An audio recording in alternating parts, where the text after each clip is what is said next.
Hey guys, this is Monica at Academic Phoenix Plus, and today we are going to create a vine that's going to be crawling up a wall. Now, the purpose of this tutorial is to show you how to extrude using a curve as well as using alphas. This is going to be a three-step tutorial. The first part is creating the actual vines themselves. Then we're going to create the leaves and the flowers, and then put it all together with a little bit of lighting. So that's the master plan. So let's go ahead and get started. The first thing you always want to do before you start a project is take a look at reference. I have already looked for some in almighty Google and found some interesting looking vines. So this is what I want to kind of go for, which is a vine that's crawling up and you have a bunch of leaves and as well as little flowers. I've also gone to textures.com and downloaded these little flowers. I think they're really cute. There's different types of them as well, so I can use that to create different types of flowers. The same flower, but different types of shapes. And of course, I have a leaf as well as a wall. By the way, you can go to academicphoenixplus.com and download these files if you are interested in following along. Found these in textures.com. They have a ton of stuff in there. Definitely take a look at them, but also take a look at academicphoenixplus.com. You can sign up for my newsletter. You can get workshops, free models, and all sorts of stuff. So make sure you check it out. All right, let's get the party started. Let's create a wall. We are going to the channel box here, 90 degrees, and scale it like so. All right. Of course, I like to label everything. So wall geo, modify, freeze, transformations, and edit, delete by type history. Okay, it's a good place to start. I'm going to go to my front side and I'm going to use a curve. So if I go to create curve, EP curve tool, I'm going to start off my base with something like this. Press enter when you're done. Okay, I did a little curl right here, so I can always right click, go to, all right, let's right click on the actual curve and find out which one's the issue, which is probably this one. So I can manipulate the vine a little bit if you wanted to by just grabbing the control vertex. Okay, go back to object mode. All right, so just to show you what we're going to be doing, I'm going to grab a cylinder and I'm going to go to the inputs over here and I'm going to change the subdivision cap to 0. I'm also going to delete all of this part down here and it's just going to leave me with this crazy looking end gone, and that's okay.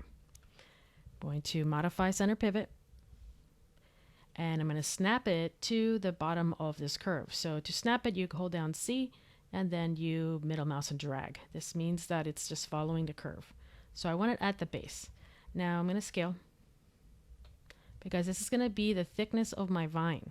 So if you want it to be really thick, you make it really large, but I want it to be kind of small. All right, so to extrude using a curve, it's really pretty easy.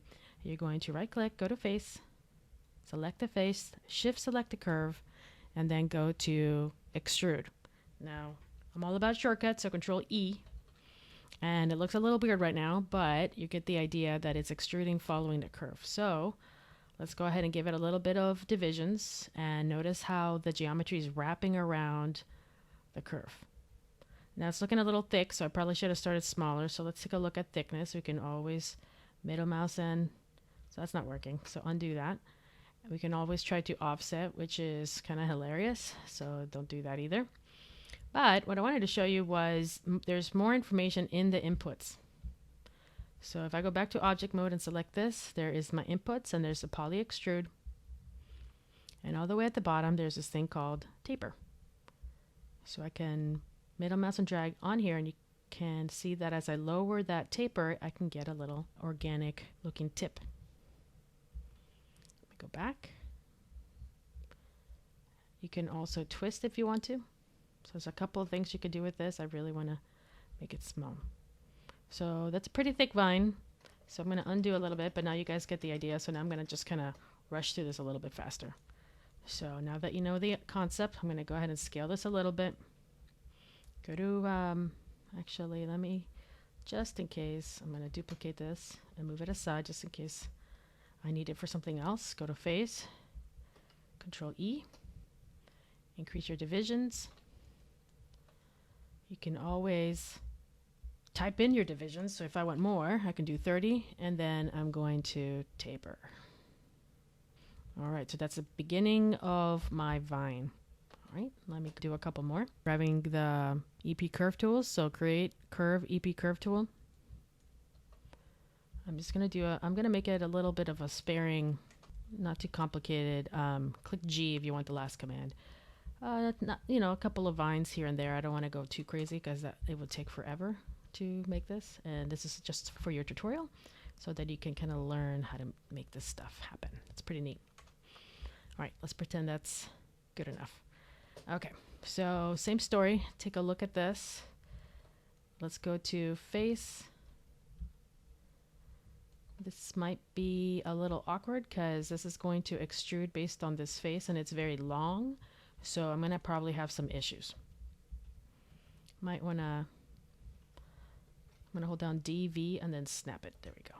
D means move the manipulator. V means attach to vertex. You can also do C, which will middle mouse and drag. And theoretically, it should follow the curve. But D, V will definitely snap it to the vertex, which is what I'm going for. All right, maybe just move it down a little bit closer to this. And I'm going to shift right click insert and just kind of add myself a couple of vertices here. I'm going to sneak my way around. And we have a new tool in Maya 2018, which I'm a little bit in love with. It's this guy right here. What it's going to do is grab whatever square and turns it into a circle.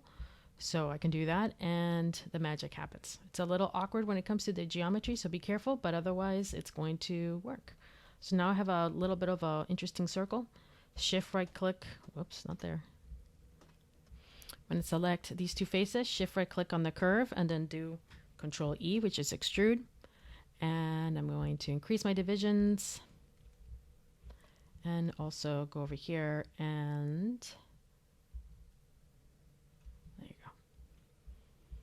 Okay. This wall is driving me nuts, so I'm going to put it in a display layer and make it so I can't select it anymore. And I should probably label it wall layer.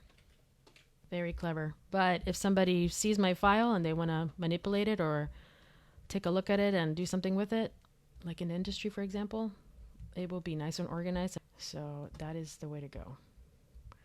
Okay, I might add a little bit more mesh here. So same story, face, select these faces, use this fancy tool, makes a circle, shift select the curve. If it doesn't work, just go ahead and refresh.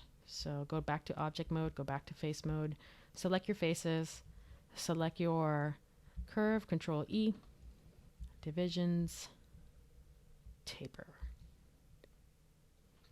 Now I want to show you something. Sometimes this happens and I just want to make sure that you have the tools to be able to handle it.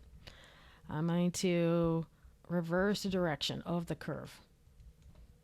So when you look at a curve, Control vertex, you'll see that the beginning of the curve usually starts with this and a little U, and then it ends in just a regular vertex. But in this case, I reversed it, so the beginning is at the top and the end is at the bottom. Now, the flow of the curve is important when it comes to the extrude. So I went ahead and added that so that I can show you what's going to happen when all goes wrong. All right, so once again, face, select these faces. I'm going to, let's see, use this fancy tool. Select this, try to select the curve. I might have to refresh. It doesn't like it for whatever reason. So go to object mode, go to face. What's it called? Glitch. Shift select the curve, not that one. This is where the outliner is going to be helpful. Control E. And notice that it's not acting correctly. Then I go to divisions and increase it, and you're going to get flip normals, and you'll notice that it goes up and along. So the issue is that the extrude follows the beginning of the curve. So that's the reason why it does that. Okay. So to fix that, you just have to grab your curve and you go to curves and you reverse the direction.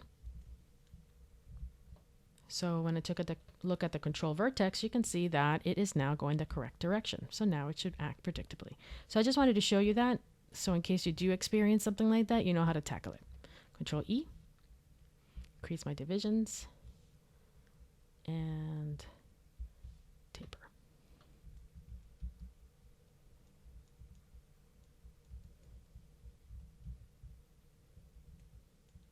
I selected our face. Can you see that? Whoops. get in there.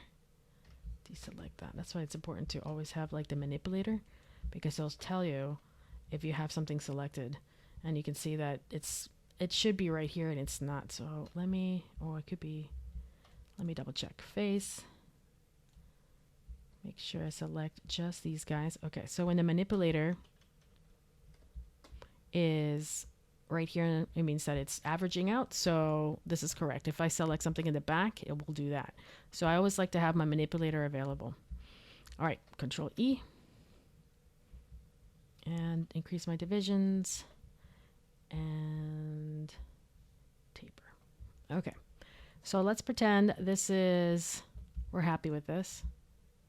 It's a good start. Obviously, if this was for a studio, I would continue building more, but right now we're going to stick to this one.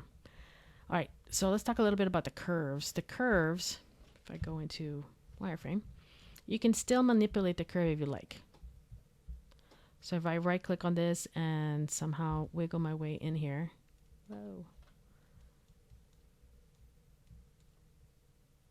and right click on it and select Control Vertex, I can still select these vertices and the geometry will follow. If you don't want that to happen, you need to select your mesh and delete the history. I'm going to leave it as is for now, and let's move on to the leaves. Let me know if you guys have any questions. Thank you so much for all your support. I truly appreciate it. Don't forget to go to academicphoenixplus.com to download the files so that you can follow along. And there's also free models for you there. And don't forget to sign up for my newsletter that will show you pre-release content as well as other fun things like workshops, ebooks, and a bunch of other cool stuff just for you. Thank you so much again for listening, and I will see you next time.